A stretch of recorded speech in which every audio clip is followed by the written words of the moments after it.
Now, Edison. There he goes. Yeah. Edison, And- like the town. Like the town, just like that. One the whole It's, time. it's easy, it's easy. Thank Don't you. worry about it. Ladies and gentlemen, we in. I think we have everything going. We're just gonna wait like always a couple seconds. Okay.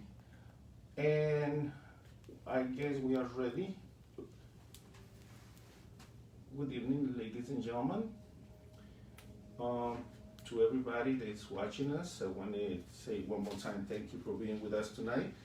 Tonight we have another special guest, another candidate that has taken time out of their busy agenda to come to our office and get to know a little bit about the independent drivers in the trucking community. Tonight we have Mr. John J. Flora, right? Am I saying that right, Mr. That was John? perfect. Appreciate you being here. Very We much. have all the four drivers out there. I want to say thank you for you showing up tonight to talk about the issues that we have in our industry. But before we do that, I would like to see people get to know you, what you're doing, who you're running. So I want to give you a little chance for you to let them know who you are. I appreciate that, Edison. Thank you. Short or the long version? Do the dry version. That's The the driver right- version. So Thank you, go ahead. Edison. Take And, the time. Tell everybody why we need to have you in the office Okay. in the 10 Congressional District, right?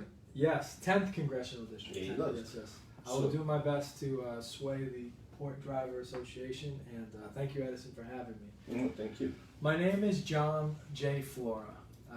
I am a lifelong NJ10 resident. NJ10 is a very diverse, condensed district. It looks like one of the smallest in New Jersey, but we have a lot of personality and a lot of beautiful people. We've been driving the district now for almost 10 months, meeting tens and thousands of you. And intersecting, our paths intersect every day with truck drivers. We're waving, we're beeping. A little bit about myself. I am a teacher. I'm a career, lifelong educator. I know nothing else other than education. I've never committed any time to politics other than voting, my civic duty. I'm a father, married for 15 years. I'm a father of 2. And when I tell you I've been away from the big special interests, the PAC, the corporations, the big donors, everything about this campaign has been about the people who believe in the American dream, starting businesses.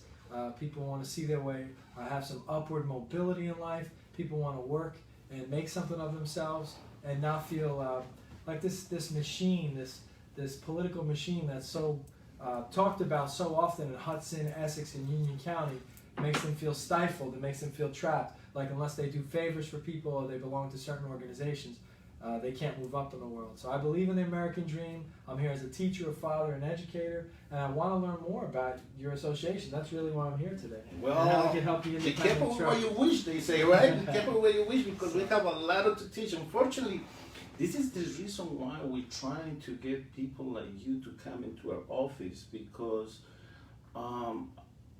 it's not enough understanding and knowledge of how the transportation system works.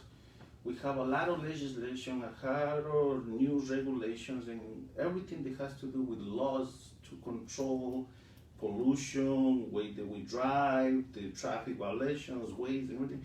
But nobody understands the more important part. How do this really work? How do we make money?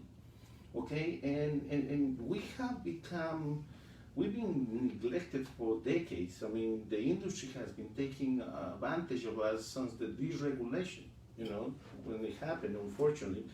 And at the moment of the deregulation, everybody was making money. But over the years, the lack of representation has created an uneven situation where the cost of living, compared with what we make, which is still from, I believe, 30 years ago, doesn't actually make any sense. I mean, I can give you an example. A truck used to cost between $30,000 to $40,000 to purchase. A used truck, decent one, now costs about $70,000 to $80,000. Wow. But yet, we still collect the same amount of money in the drayage part of the industry where we are, in the transportation with containers, which is called drayage. We still collecting drays from the 80s. Wow.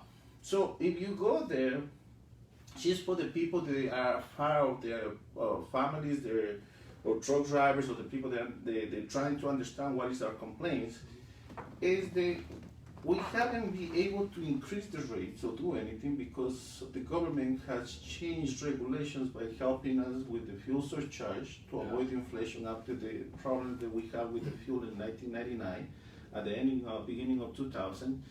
Then in 2001, you know what happened with the collapse of the Twin Towers, and everything went down the drain. And nothing is actually creating any kind of problem. You know, it's creating a lot of problems for everybody. So we have to let the people understand why we need the help, you know. And antitrust, something that right now we have Richie over here, is helping us behind scenes. I know Richie, for everybody that is looking for Richie, he's here tonight, like always, helping us out with the questions. If you have any questions, make sure you ask it. But we're trying to bring something that's been hiding under the table for years, antitrust. Okay. And that's why we're asking politicians like you to come in and see the future for our industry that can provide good jobs, an industry that can give a lot of tax money for the state, which we've been supporting Elizabeth and the whole New Jersey state through our businesses, okay? Because think about it, all the industry left this country. Okay, we have no industries that we produce. Elizabeth was known for having factories. I mean, the whole area where we have factories in the area now are residential areas. If you drive a truck 20 or 30 years ago and you try to drive a truck now, you'll be lost because the majority of these commercial streets have been actually closed for commercial traffic because of all the residential places that have been built on it. Today we have a conversation with the mayor trying to see if they can help us with another big problem, parking space. I mean, we have all these containers that need to be moved. They move 10 million containers in the area. They measure, you know, more and less. Okay. And we need containers, I mean, we need trucks to move them. Okay, how can we park our trucks in New York? Yeah. How can we go park our trucks in Plainfield?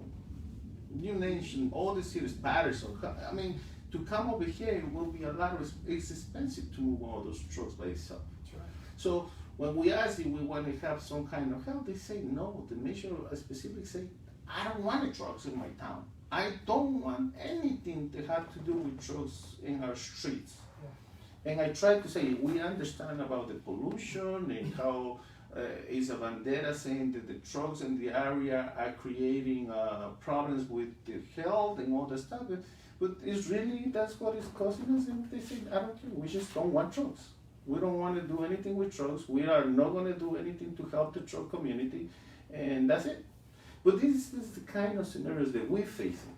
Sure. So how do we fight that? By having people like you come in and supporting your campaigns so you can get in office. Sure.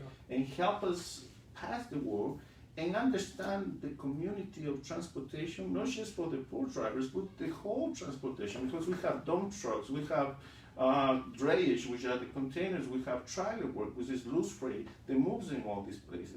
These are the only places. Everybody is upset that the trucks are here, but we go and sign contracts with Amazon and with Walmart. We give them concessions for 10 years with tax-free so they can put their business here. But yet the trucks that move all those businesses cannot be parking in my streets. How's that working? Right. Makes no sense. No.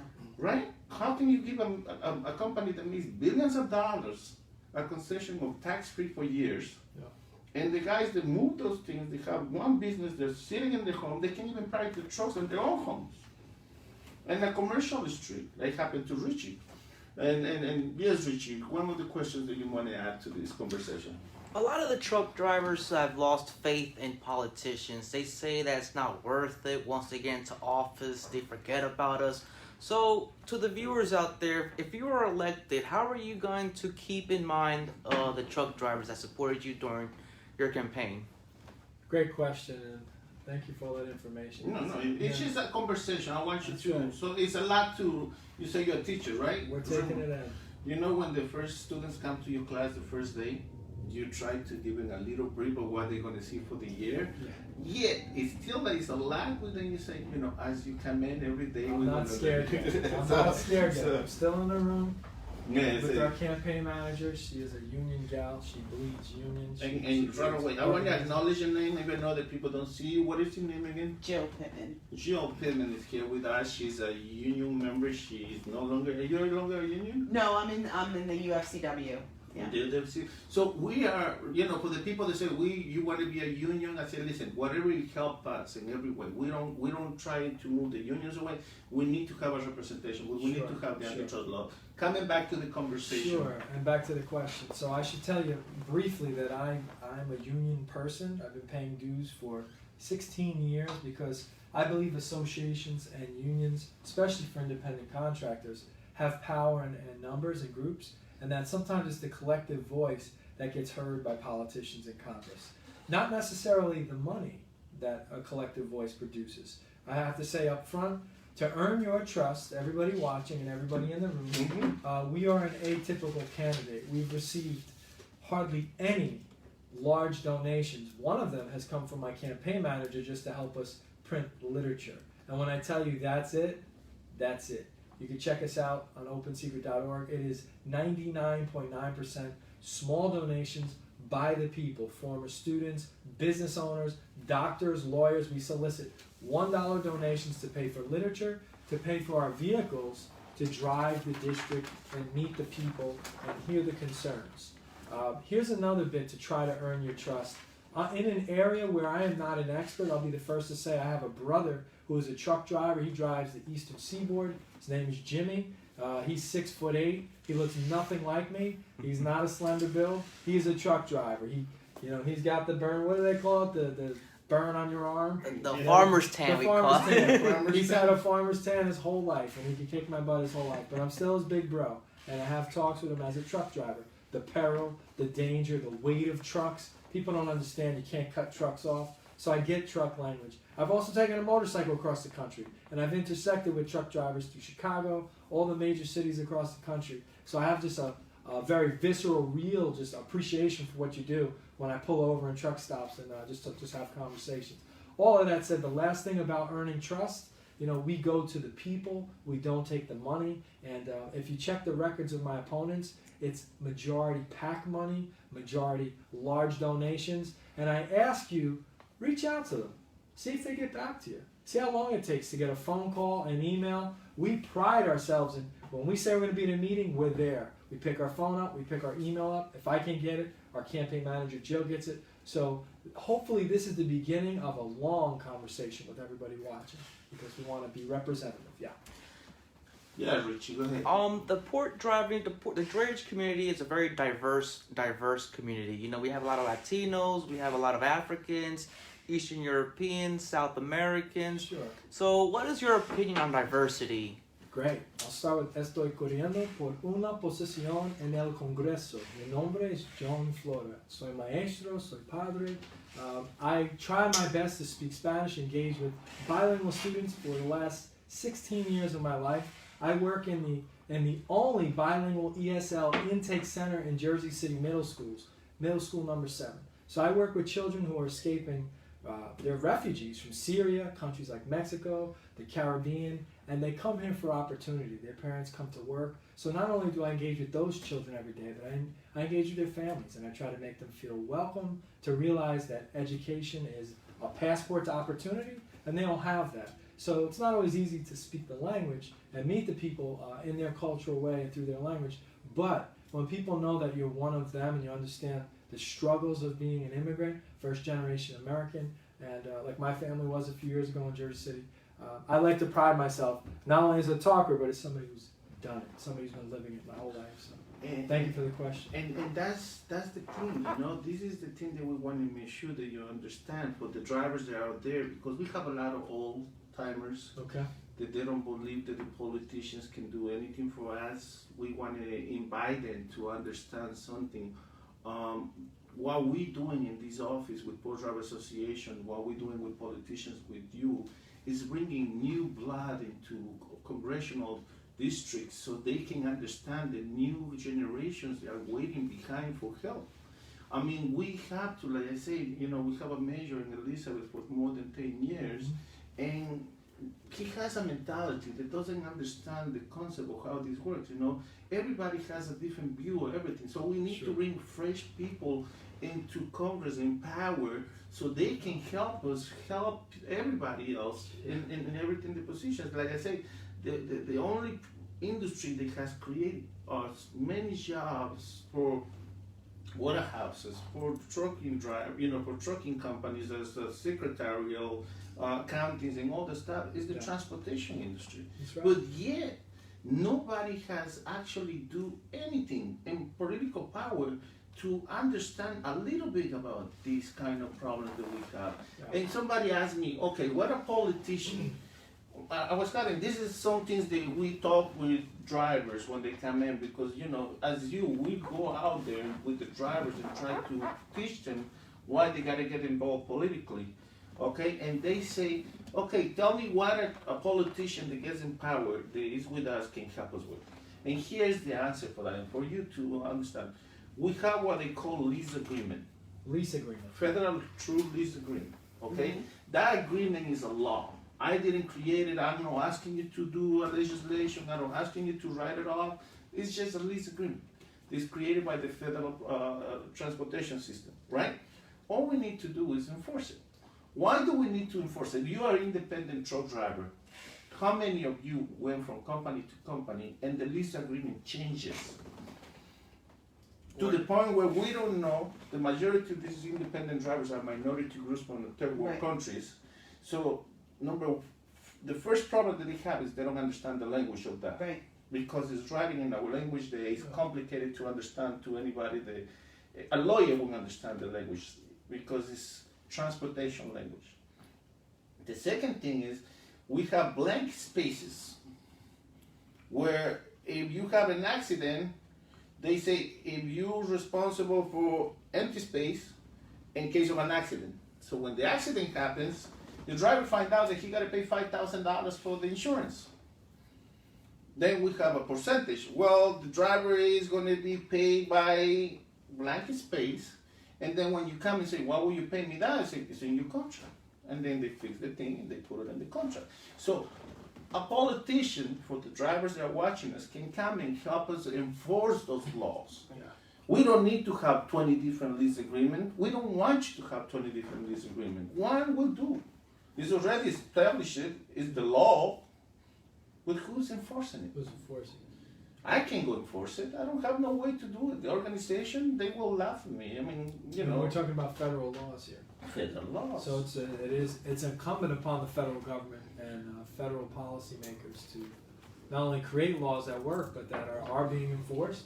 So to create local subcommittees out of certain congressional districts that deal with transportation, which our congressman does. Yeah. Donald Payne Jr. is a transportation infrastructure congressman. That is a part of his platform. So the fact that he doesn't want to sit down and talk with people next to his hometown, which this is the hub of trucking activity, is a bit concerning. So I want to start with that. At least you got to sit down. No. But this is the things. That's why we need to have people that are willing to come over here. So when you say, "Oh, the politicians are going to forget about us," no, they won't forget about us, because if we help you put yourself in place. Sure. We have another gentleman that came over here who's running for office too. He said something that caught my attention. I have to run again in a couple of years. So if you forget about us today, don't worry about it. We're going to remember you next election. So that comes out to, this is how it works. And a lot of drivers say, why we don't do just a demonstration? Good question, right? That is a great question. Why we don't go out and protest and call the attention? Well, the politicians that we have in place right now, for, you say, 10, 8 years they've been in place, they haven't do anything. So if we do a demonstration, maybe we can gain some kind of acknowledgement of what we're doing right now. But it's going to be just that, it's just an acknowledgement, because they didn't care 8 years, 10 years ago. Why are they going to care now? Right? They see that they don't have to worry about it because they're going to be re-elected again, no matter what the truck drivers think. And that's something that we got to send a message. You see, the idea of how many drivers work in the poor area, we believe is about, the numbers say there's about 14,000 drivers registered in the poor area, okay? the amount of drivers that work locally, because this is 4,000 drivers that come from different states, different cities, okay? But the amount of drivers that work locally in our areas, we can say it's about 3,000 to 4,000, which you may say, well, it's not that many people, but they have friends, they have family, they have nephews, they have uncles. I mean, the community, the Spanish community, you know the Spanish community. You say you speak the language and you are a teacher, you know, the kids are like 10 guys and the uncle, the nephew. It's a whole family. So every Latino guy that's out there can count by 10 people that can vote. Their question is where they're going to vote, who they're going to vote for. And this is what we're trying to do here with Co-Driver Association, with the campaign that Rich is putting out there to make sure that everybody understands. We have the political power. We are the new #1 machine in the state of New Jersey that creates money and revenue for all the things that we succeed, including the educational systems, because the taxes come from all the trucks that register in the state of New Jersey, from all the people that buy houses in the state of New Jersey, in Elizabeth or whatever city that you live. So this is the reason why we're trying to help you, and I want to make sure that the people that are out there understand that we have to go out and vote. But I'm going to ask you for your help. Here's something about this. How are they going to vote now? This is where I'm going to make sure that you make these people understand. This is what you're going to get. Now, you can't go vote, unfortunately, because what happened with COVID-19, but you're going to be receiving this voucher in the mail, right? And today, and we have Mr. John today, we're going to let you do the honors. Oh, thank you. Here it is. Appreciate Explain the guys how this works and how you have to do it. So, very simply, some of you will be receiving your ballots any day now. Some of you have already received them this week. And you see, this is Union County. Strangely enough, there are so many line politicians in this state. It's very unique to the state of New Jersey. It's called the line. And the powers that be, the people that have been in positions of power for a long time, it seems like they have some inroads and access to the people who endorse at the county level, right? These small conversations in back rooms like this happen with a few people, and that determines the fate of hundreds of thousands. 780,000 people in NJ10 in our district, which includes Hudson, Union, and Essex County, will be under the leadership of one congressional representative who goes to the U.S. House of Representatives. So that's a person who wields a lot of influence and power. Now, if you look at the way this is set up, they've organized people into what groups they should be a part of. Right now, the establishment politicians are in line B. We have like presidential nominee Joe Biden. Right underneath, Cory Booker. Right underneath, Donald Payne Jr., my opponent. And it goes on and on and on. So I'm bringing attention to this column B because if you look very closely, it's the only line that has a name in every single section. Every other column has like one name, couple of names, a few names, and intentionally by design, this is created to get your eyes to say, oh, gotta go by column B, I'm a Democrat, just vote straight down, it's a safe bet. When in fact, the right thing to do for your industry specifically is to get to know each one of these candidates. Hey, who's running for president? We have Biden and Sanders. Where do they stand on our issues as a trucking industry? Hey, in this column we have Lawrence Ham and Cory Booker. Historically, where's Senator Booker been on the issues? And where's Lawrence Ham been? He's a Newark native and a local. Is he standing up for the things we talked about? Moving on down, we have Donald Payne Jr., and I find this very interesting. Donald Payne Jr. is here with the safe line, and then all the way over here to the right, it's almost like they don't want you to see what's in that fold there. And it folds like it even folds our names away by design. Maybe you get a Eugene Meza or a John Flora. Who are these guys? Like often literally left field somewhere if I could use that. So we encourage you to seriously do a little bit of homework, to find out where we are in the positions, where we've been our whole career. I'll tell you one thing about my opponent, because I don't have a public voting record, but Donald Payne Jr. does. He is New Jersey's worst attendance politician in Congress. I'll repeat, he has the worst attendance record out of every congressional representative historically in New Jersey. 2015, he was the second most absent in the entire United States.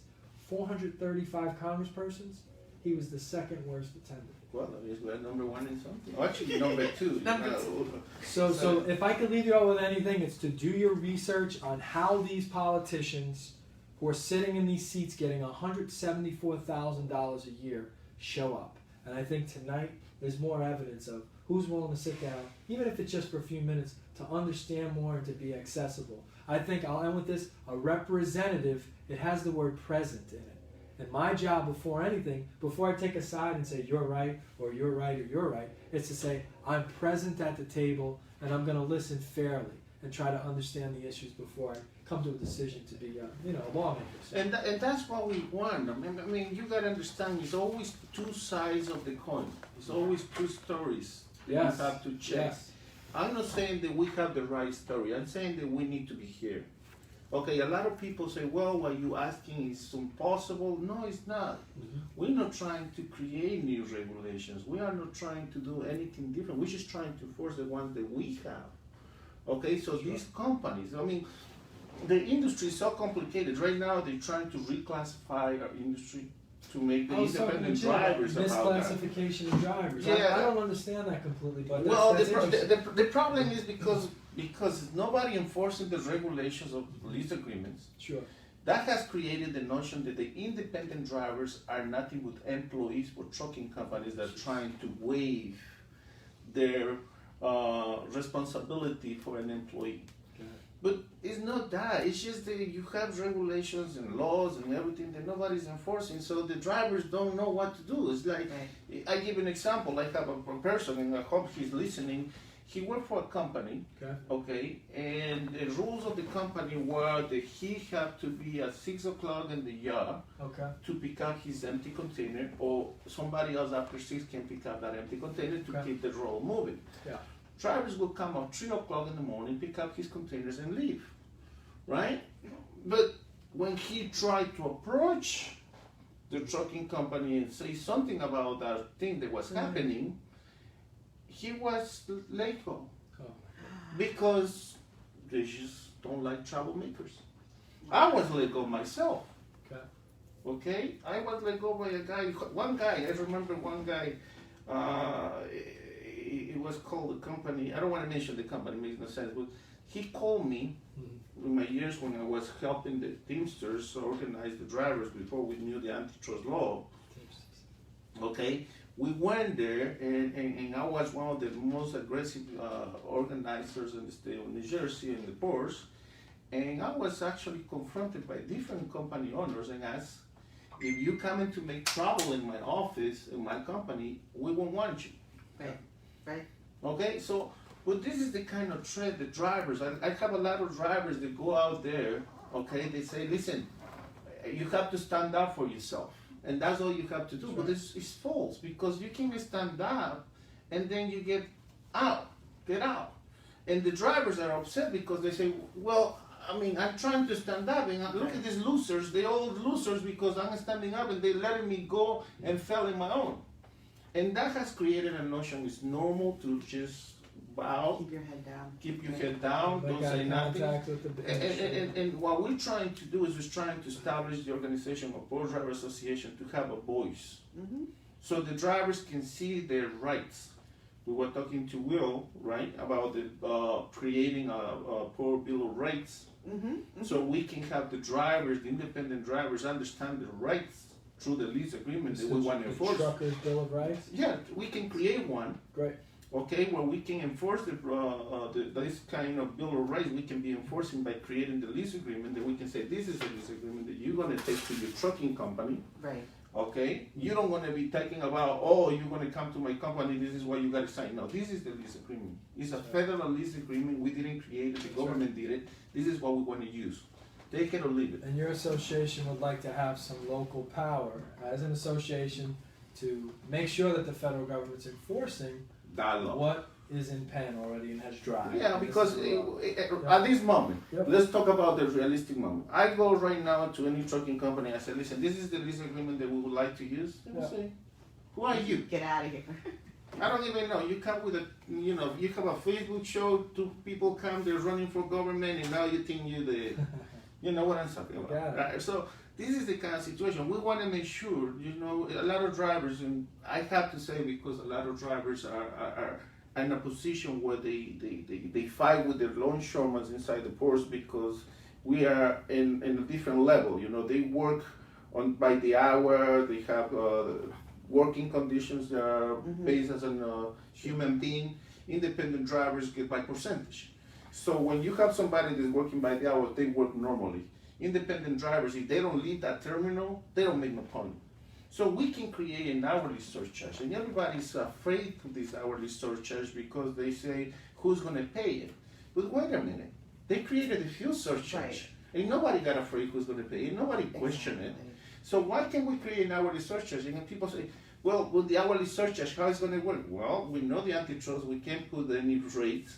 Well, we can create a notion where we can use the minimum wage from every state to let every state decide what is the minimum wage. So the truck is not moving, we don't want to pay for the truck, but the person who's driving that truck is working. Okay? You go to any place, any factory, any store, anywhere where somebody's working, they getting paid regardless of what they're doing. Yep. A security officer is standing, but he's getting paid. Sure. A truck driver, independent truck driver, is sitting in a truck, moving his truck, running his truck, and he can't get not even 1 penny for the time he's in that car. Why? A dentist doesn't get paid by how often the drill is spinning, right? No. The dentist gets paid when they're in the office, when they're working. And you see, they come in the office for 5 minutes and they leave, but they That's charge you a rate. Let me give you another scenario that we have. And it's something that a lot of independent drivers don't understand where did this come out. We are the only industry, the independent drivers are forced to give 2 hours for free for everything. 2 hours to pick up the container, 2 hours to deliver the container, and 2 hours to pick up, to drop the empty bag in the terminals where we work. But you're not getting compensated for those extra hours. Those 2 hours, why do we have to give it for free? Right. The idea that a lot of the drivers don't understand that those 2 hours come when the industry was trying to push the global merchants to move all the commercial over the, what's it called? Let me explain. The maritime work Okay. to move all the ships and move all the freight to different countries. They saw the companies were afraid because they say it was going to cost too much money because back in the day they didn't have containers, they had hooks and everything was moved by different things. Sure. So the amount of time a truck driver will spend to load those cargo was crazy. So the companies decide to say, you know what we're going to do is we're going to give you the 2 first hours of the day for free. Out of 10 hours, 2 hours were good. But when the deregulation came in, all the trucking companies were fighting to get their customers. They decided they're going to give 2 hours for everything. Right. 2 hours to pick it up, 2 hours to delivery. But of course you're going to do But that. they're giving you your 2 hours. They're giving my 2 hours. But then again, true lease agreement. The federal agreement, the lease agreement that we have, if we have the federal lease agreement in place, Sure. and people like you can come out and help enforce it, we don't have that problem. Because So- we will get compensation for our time. And that can be arranged. So if they create a fuel surcharge, we can create an hourly surcharge. I like it. I think the beauty of this here is this takes 2 minutes, not 2 hours. No. If you take 2 minutes, we have a chance to change things. We have a chance to continue the conversation and enforce federal regulations that have already been established for your protection of your industry. Yeah. 2 minutes, not 2 hours. Yeah, and that's why we That's want to it. make sure, guys, that you understand the concept. It's not that we don't have ideas to make you have a better working condition. It's not we want to have a fight with the longshoremen and the ports trying to move them fast. It's that we are in a disadvantage. We have a different working condition. Disadvantage. That's the word there. Thank you for helping me read. The disadvantage that we are facing is because we are always in a stress, in a state of stress, and especially now with these regulations. Look how it works. The industry didn't take in consideration that the drayage companies give 2 hours for free for dropping, picking, and going back. So that's 6 hours out of the day that we give for free. Now, the regulations establish that we have an electronic logbook. They have to be enforced, which the electronic logbook is just nothing but enforcing prior laws, nothing different, okay? But by enforcing these laws, they forgot to understand that we have 6 hours that we give them for free. So out of 12 hours that we allowed to drive, actually 11 that we can drive, and we can work only 12, okay? We actually have to give 6 for free. So we actually 6 hours are how much money, how much time I have to make money. So imagine that kind of stress when you go in the course. Yeah. And everybody in the port understand that, but nobody says nothing. Why? Because the customers are getting the help. The trucking companies are getting percentage, and they don't get percentage for one truck. They get percentage for 5, 10, 20, 30 trucks. So they don't care if you spend there 17 hours. The longest the containers is out, is that. The other thing that happened in the true lease agreement that nobody understands is they want to see how much is the percentage that the company gets. But they don't understand that we have pre-pools, overweight, hazmat, then nobody knows how much the company costs. Again, because the lease agreement doesn't specify that they have to say that. Yeah. And it's my rules. The industry got so out of control that if you go to any local magazine that works with the drayage companies, the companies put the rates out there. How can you put your rate when you don't even know what you're going to get paid? Right. Good point. Good False point. advertising. Yeah. So, you say that your magazine last week was paying $700 to go from A point to point B, and now because of the fuel surcharge dropping, you're paying $400. So wait a minute.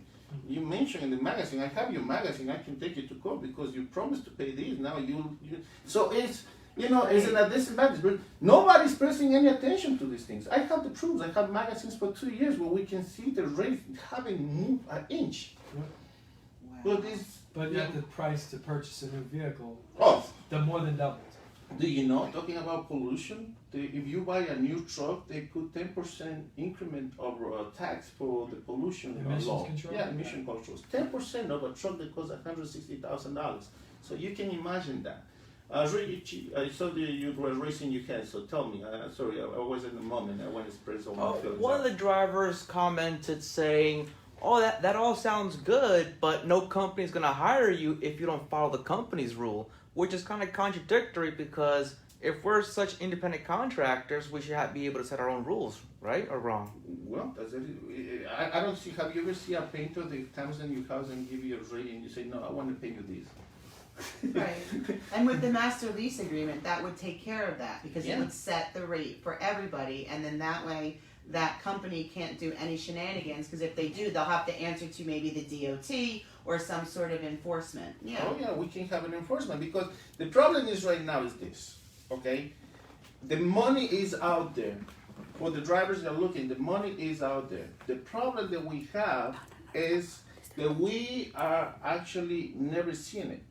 Why? Because the industry got out of control to the point that companies go out there and they just say, "This is what I'm going to pay you. Take it or leave it." Right. So- With the true lease agreement, we can actually enforce You can them enforce it, sure. that we want to see how much they're getting paid. If I could just take 1 second, I always rewind to this. If we get back to money, let's just talk about money. Politicians who are bought by large donors and political action committees and special interest groups, who are they going to answer to at the end of the day when it comes time to enforce anything coming from Right. the DOT, anything coming from lease agreements? Who are they going to answer to at the end of the day? The company. Corporations and companies or independent contractors who are not organized, don't have maybe a formidable association or union. They're going to answer to companies that are filling their campaign coffers and continue to. I know because I'm running against one. I'm running against Donald Payne Jr. You ready for this? 80% of his coffer is from political action committees, large donations. Large donors, specifically just individuals, constitute another 18% of his coffer. So when you add that up, corporations, 80% of his money, the people that we're having a hard time with getting some of the money for people for hours that they're entitled to earn a fair wage for whatever their rate is. And also then you're dealing with individuals who are wealthy and can cut checks in a primary election for up to $2,800 per the FEC each cycle. So in theory, Donald Payne Jr. this cycle can get $5,600 from one wealthy individual who represents a certain industry behind them. On top of their packs, which can give up to $10,000 per cycle, we're being outspent 120 plus to 1, more than 120 to 1, because we're up against a career politician who's taking money from the corporations and the companies that you're talking about. Well, but who the benefits, you know? The thing is worth it because, let's face it, if you think about it, independent drivers don't have a voice. They can ask for the hourly surcharge. Okay, they can ask for regular true lease agreements so they can see how much money the companies are paying. And by doing this, they take advantage because they let you fight. They can get away with it. They put everybody to fight. A lot of people understand, they say the drivers are the problem. The drivers are not the problem, it's the system that we are allowing Yes. to control the drivers. So- If we stop that system from being in control, Yeah. we have, by having people like Mr. John over here getting in congressional seats, we can change that. But you have to get involved, right? Correct. Do we know who our congresspersons are at the federal level? It's bicameral, so we have the Senate, we have the House of Representatives. Who are your spokespeople in Congress on each side of the Capitol? Do you know who has been most outspoken for the truckers around the country? People who have their own independent businesses? Do we know that as an industry? And I think that's important that we spend time knowing, hey, this congressperson from this state has actually made public mention on this issue. This is somebody we want to maybe lobby. The good news about someone like myself running for office in our campaign, I work with a Teamster, I work with somebody who has spent our life organizing and fighting for 15 an hour for people and workers' rights. We've already aligned ourselves with the words of Senator Robert Menendez, who stood up with the Power Act, who publicly said that just because somebody's from another country and maybe not here legally doesn't give an employer the right to treat them any less of a human being. So we've already publicly been on record saying these things. We need you to align with the people nationally who are doing the same and fighting for you. And I want to add something for the drivers, because this is about independent drivers, and you will say, well, I'm a driver, I don't have to worry about that. Listen, if you're a driver, a lot of the people that come to this organization for help, they come with one quick question. Why my companies refuse to pay overtime? Why? Because this is the only industry that was actually exempt from time and a half. Yeah. But here's the scenario. Back in the days, we have what they call a logbook, a paper logbook. The people used to say paper logbooks will allow drivers to say that they work 20 hours, and that will kill a trucking company. Fortunately for us, technology comes in a good and a bad way. But the good way is that now we have a way to prove that we were working for 14 hours. So if we work for 14 hours, why can't we get time and a half? Right, Well, absolutely. exactly. You know, we're working. It's the only industry that they say, well, my company pays in a time and a half. If you are lucky ones, good luck. But if you understand, if the trucking companies understand what they need, is, you know, everybody to be in the same thing, because they are in disadvantage too, because they want to get good drivers and they pay time and a half, but then they have the disadvantage of the other companies who don't pay that, and they have to fight for rates. We're talking about how many big trucking companies have managed to disappear because they can't compete. It sounds like this industry has been exploited by capitalism the worst of many of the industries. It's not to take a position right now on capitalism. It's just to say that for too long, truckers have not been getting paid what they're worth. They're not being recognized for all the hours that they do put in. And with the technology like GPS tracking, we use it for law enforcement, we use it for government officials who run vehicles. Why can't we use it for the trucking industry? And it's a mandatory enforcement, so it's nothing that we can say that we can force the driver to use it. If the driver is supposed to use it also for our own benefit. That's right. Because it's not fair that a person have to drive for 10 hours. I mean, again, they come to the same scenario. The driver is driving for 5 hours and then he has to wait for 6 hours to get loaded, unloaded. But that's not his problem. His problem is showing up, you know, coming and show up to work every day, make sure that he does his job and go home at the end of the night and get some nice work to do. So we have a lot of scenarios that can be fixed if we get people in office that understand, they give us the time of the day. Yes, I know that we come from different countries where their politicians have promised the world, but you know what? That is not an excuse, okay? We have to understand that we live in America, and America is the flag of democracy in the world. And if we don't understand how democracy works, now is the time. Democracy is the power that the people that don't have the money have. That's all it is. If we don't understand that, we are doomed. We are letting people with money take control. So what we're doing is we're allowing this country to become the countries that we fled from, the countries that we don't want to go back. So if you have another country that you're thinking you're going to move on, good for you. But believe me, after what we see in the world, if we don't stand our flag in this country and fight with the only tool that we have, democracy, and these little vouchers that can change the history of the future, we are not going to go nowhere. Right, Mr. John? We're not going anywhere. So, this is the scenario, guys. Mr. John, I see, what can I tell you? In 1 hour, I think we cover more than enough for you just to see how neglected this industry is. How the trucking companies out there are abusing independent drivers, and they say, well, my company is not abusing. If you don't use the federal true lease agreement, I'm sorry, you're abusing the independent drivers. Nothing I can say is wrong. I mean, I'm not trying to blame 1 or 2 or 3 companies. I'm talking about the industry in general. If you don't use a federal lease agreement, a lot of the trucking companies are afraid of we getting reclassified because they will have to take all the expenses that they're going to make it yet. We have networks, okay, that we have to fight too. We want to make sure. I'll give you an example. We're talking about the antitrust, and I want to finish with this really quick so you can understand. We have networks that I have managed to create. One company has managed to create different franchises like McDonald's and all that stuff, where you have different McDonald's and all that stuff. That's a network. But I'm talking about for the franchise for the truck. But here in this industry, we have franchise that have different names. So the antitrust say you can't have a fixed rate. Let's bring the cat out of the bag, because this is going to be maybe the last time we see this, in the campaign. But have you noticed that they have a flat rate of 17%? They have a flat rate of 17% on these networks. And the thing is, they call salesperson, but they call general manager of the networks. They own the network, but they have to rule. They are ruled by the mother network. Right.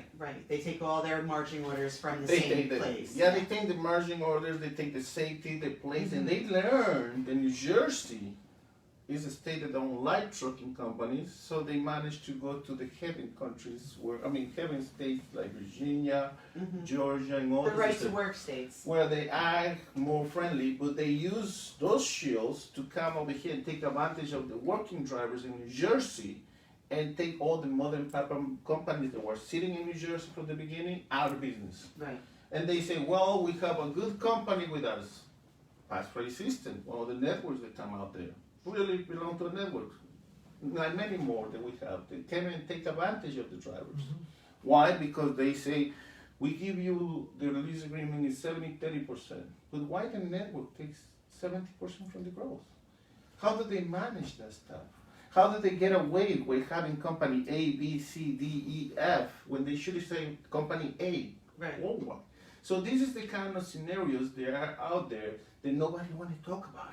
And that's where the antitrust law should be, right? They should be able to do that.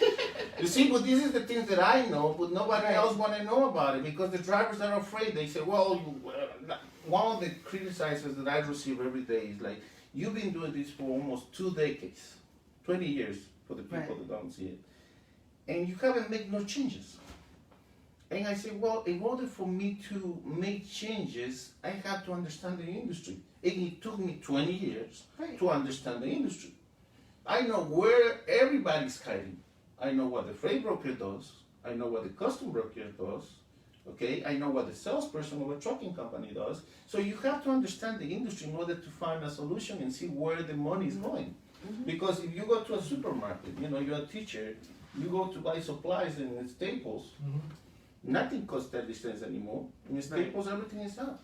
So I understand your plight. Teachers are, how much percentage of a teacher's salary comes out of their pay that they're never reimbursed for? Teachers around the entire industry, around the nation have been saying, every school year we go back to school, all of this money comes out of our pocket.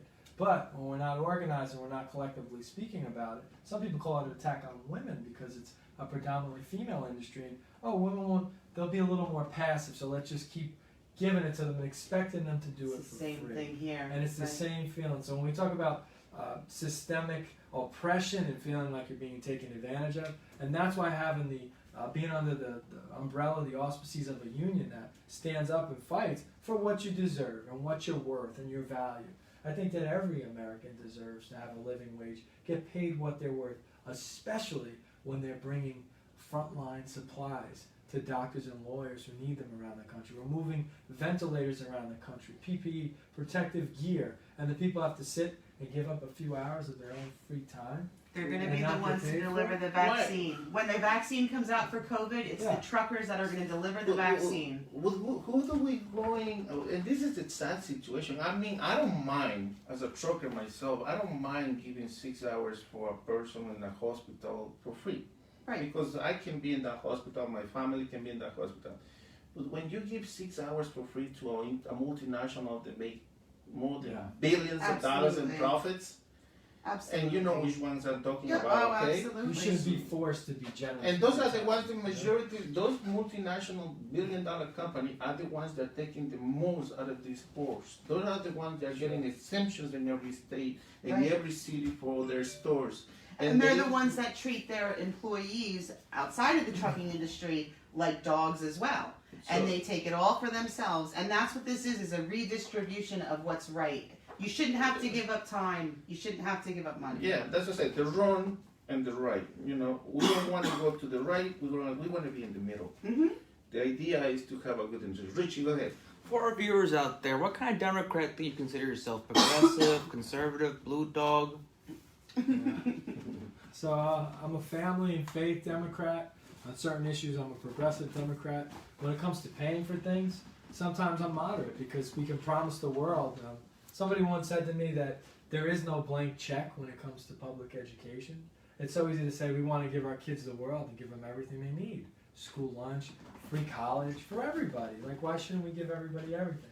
So sometimes progressives are kind of blamed for that. And I think that to say, like, to put me in a category and say I'm one thing, I don't think that that's a way to classify myself personally. I'd like to go issue by John issue. is the unpolitician. Yeah. Yeah, and that's the thing that we need. People that you can't just go with a flag to everything. You have to understand the problem, and I believe that is right. That's where an unpolitician hangs out. Yeah. Somebody who drives to meet the people, who comes to listen, individual conversations, right, with no biases, to just try to hear you out and understand your concerns. But it takes research and it takes engagement. 7% turnout is unacceptable in a district like this. If we're going to change anything, we can't have 7% of the people coming out. We need all of you to come out and encourage your neighbors to do so. Okay, go ahead, Richie. So on social media and on the news, we've been seeing a lot of call to support black-owned businesses. Okay. A lot of these independent contractors, some of them are black, and they're considered black-owned businesses. So how can this tie into your campaign, into what we're talking about here? So first of all, Black Lives Matter. We are on the precipice of national change, and I think we have to embrace this moment, not be afraid to say Black Lives Matter, and understand what that means. It's not that Black lives are more important, et cetera, et cetera. It's that Black lives are have been historically, and now more than ever, being targeted. 5 suicide hangings don't happen by happenstance in the same week or two. So we are seeing targeted efforts to kill and hurt and put fear into African American population. So I start with that. As far as it relates to business, I don't think that's saying like all of a sudden we should ostracize people because they're not black. But with that said, I think that the call to say let's support black-owned businesses is it's definitely in parallel to the movement, and it's important, especially if we talk about history of redlining. African Americans couldn't get insurance in certain areas, or had to use subpar supermarkets on the other side of town, or subpar schools, and they're concentrated into project developments, center cities, where it's that school is only for African American population. So historically, we've seen what ostracizing, subjugating, discriminating against African Americans has done, not only with educational opportunities, but with business and money. So I think now is the moment to say we're done with it in law enforcement, and we should also show equal support to all industries, not by color, but by quality of product. So if an African American has the same product as their white counterpart, each should be given an opportunity to sell their merchandise without discrimination or unfair taxes and levies and things of that nature. So I hope I'm making sense here by Black Lives Matter, and that also means treat black independent business owners with the respect that they've always been due, and our country has failed to do that for too long. So. And that's something that we all have to understand as a minority group member. Absolutely. Because being a Latino is one of the minority groups is growing. Sure. I have my fair share of a little bit of mistreatment and everything, and like I say, just by trying to stand up for my rights, have created me Sure. problems with different organizations and different trucking companies. Even some of the times with the law enforcement myself. Yeah. So if you think that I wasn't arrested, yes, I was arrested a couple of times for trying to protest. So if you say when do we did it? We did it years ago, 2004, 2005, 2006. We were actually we were the first organization that went into the East Lombardy area, and for the history of the Turnpike never was closed, and we did.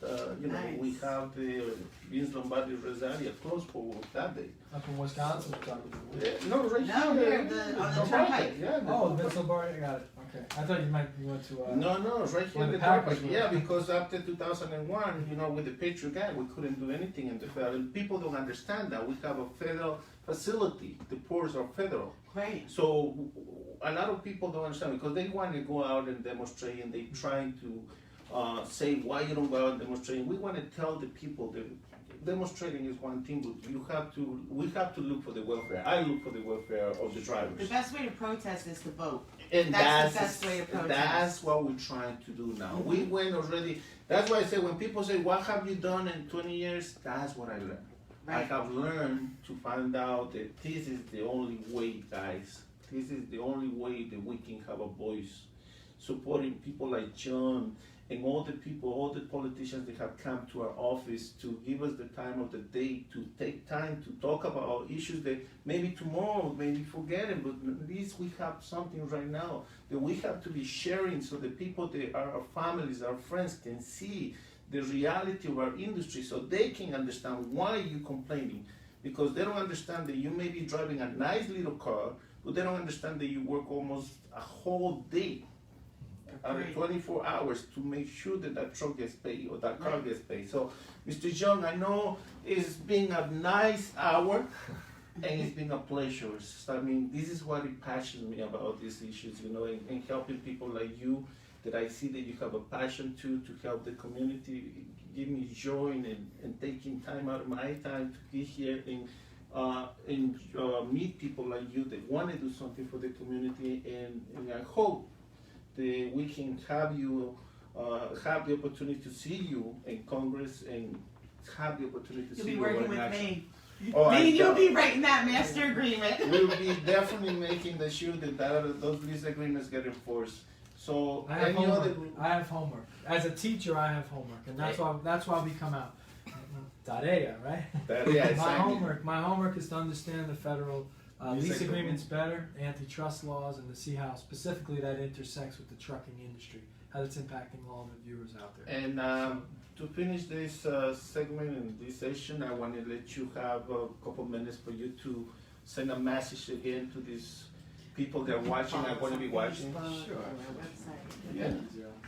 First of all, thank you for the hour. I have children at home, so I'm going to make this brief, shorter than a few minutes. You can follow us on our website, www.floraforcongress.com. From there, you have a launching point to social media.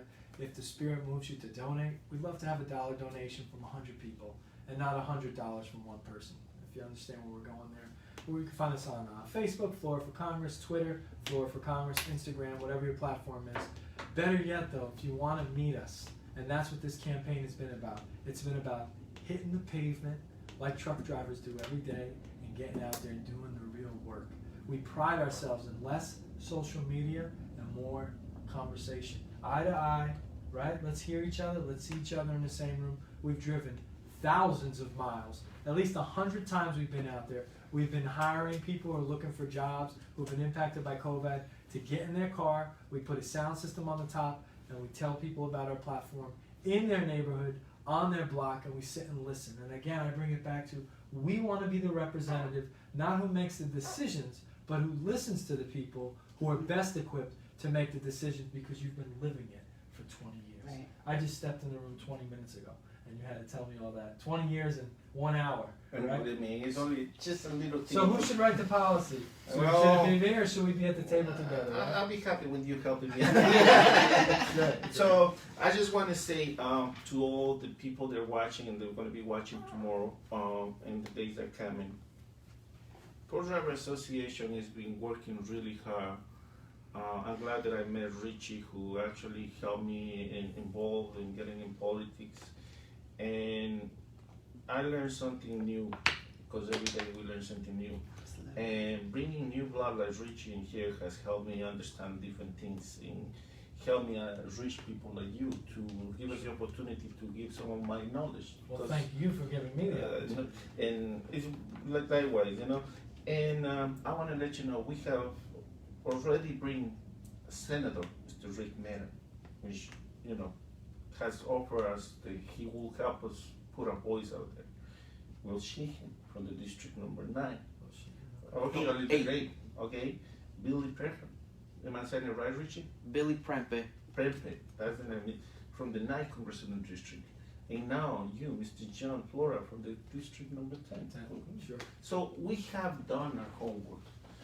Okay, it's up to you guys now to take the time of your life to fill out these vouchers. Right? I call it vouchers when it's a vote. Valid. And I'm just trying to give the driver some kind of language that they can understand. But this is a ballot that you're going to use to change your future. This is the future of you, your family, your friends, and anybody that you believe that is in your circle is going to be affected by whatever happens in here. So take the time to read, fill out, look at what the candidates that we're supporting through Port Driver Association, and go out there and vote. Okay, don't wait. Complaining doesn't help us. Putting ourselves in the middle of the street is not going to help us. Okay, blaming the poor longshoremen or blaming the politicians that are in place is not going to help us.